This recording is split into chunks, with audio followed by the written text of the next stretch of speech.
usa ka traffic violator o traffic enforcer nag-atubangan sa opisina ni Mayor Joe human sa nahitamong komosyon sa Kadalangan. Si Ruel John Solis Barkin, usa ka lumulupyo sa Purok 2, Barangay Cutoy, driver sa truck, minyo og adunay duha ka mga anak ang nangayo og pasaylo ngadto kay Marvin Ranes nga usa ka traffic enforcer sa syudad.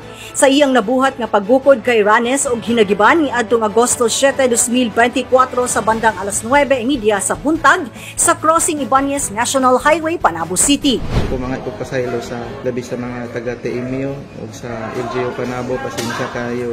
Sa kuwan pa nakalapas yung sa malawin sa inyong mga enforcer, nakasukol ko tungod po sa emosyon nga dala na ko ka naglalis mi sa kuwang asawa sa balay, nadala ko na ko pagtrabaho, aburido ko. Sir Marvin sa labi sa officer TMU, pasensya kayo sir sa ato ang mga kuwan sir, wag yun ka limaw sa akong nabuhat ganina, pasensya dyan kayo sa muna akong gi-promise mo sunod dili na dito mo uturan natin dili dyan mayo kung maot yung kayo kung magpadala ta sa emosyon. Actually naka-seatbelt yung ganina ang ako ang wala na naka-seatbelt ang ako ang helper mo ta kung gi-fight niya ang akong katungod pero ningon nato ko pasensya kayo kay mali gyapon akong nabuhat tungod kay tungod sa akong ka-emosyon nagkuha lang ko dayon og kutsilyo natoy hinungdan na ingonat magigukod na ko to si Sir Marvin.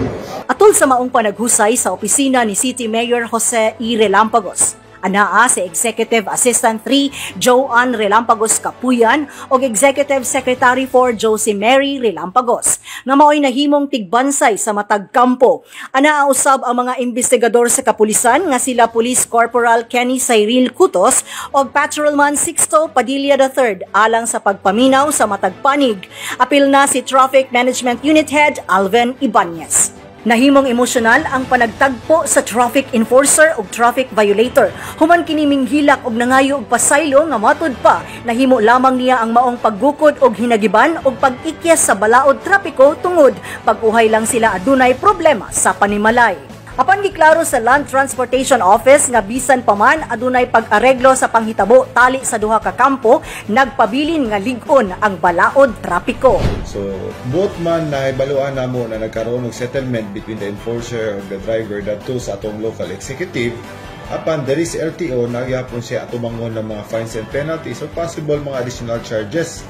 Kay dili lang man na normal na ang isa ka driver atakihon niya o na-attempt to grave threat ang iyang ginabuhat sa ato ang enforcer.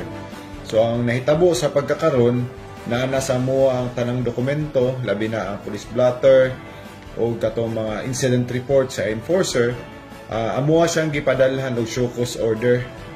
So sa kana na pamaagi gitagaan na mo siya gigayon na maka-explain sa amuha ngano og nganong nabuhat to niya. So gitagaan na mo siya 7 ka adlaw para motubag sa amuha ang show cause order. Pagkahuman na ang kanang iyang show cause, kanang reply niya sa show cause order namo, amo po nang ipadala sa mong legal office dato sa regional law enforcement sa regional office namo dato sa Davao City. So kung unsa man ang resolution or findings base sa recommendation sa mong legal office, mo puto among ipatuman. Sa pagkakaron, ang nasa ticket na gihatag siya sa enforcer isang seatbelt violation lang man. Pero ang mga posible na sanctions na dugang ang amuang legal office ang magdugang bahin ana. Amo lang pong giauhag ang tanang mga driver o motorista diri sa Panabo na kung naamantay violation, muhatag yapon ta og respeto sa atong mga traffic enforcers. Kay kana magod trabaho lamang guna nila. Dili nato sila atakeyon personally, labaw na atong gibuhat sa driver na giatake niya physically og nanay threat pinaagi sa pagdala og hinagiban. O giawhag lang po nako ang tanang mga netizens na usa ta mag-post sa ato ang mga nakuha ng mga video o usa ta mag-comment unta masabtan or ilahang alamon kung unsa gid ang sinugdanan nganong nahitabo to na komosyon. So mabinaw ta sa atong mga official nato na mga newsline sama sa Panabo City Information Office ug katong mga frontline news agency na ato ang masaligan.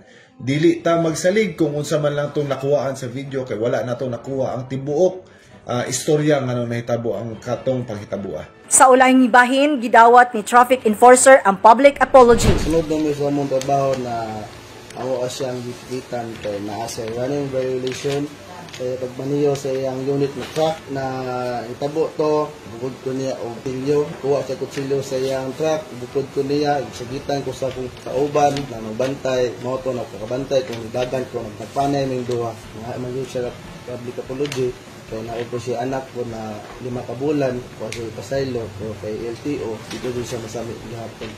So sa police, nasa plus record, naka-red flag po siya. Ikan po mi o justice, nakuha mi sa mga record. Ang lokal nga panggamahanan sa syudad sa Panabo andam nga mohatag og suporta sa tama ug makatarunganon nga pamaagi. Kauban sa kamera sila Louie Panagsagan o Richard Ligtas kini si Dali Amag nga gikan sa City Information Office Broadcast Services alang sa Frontline News Panabo. Importante, inform.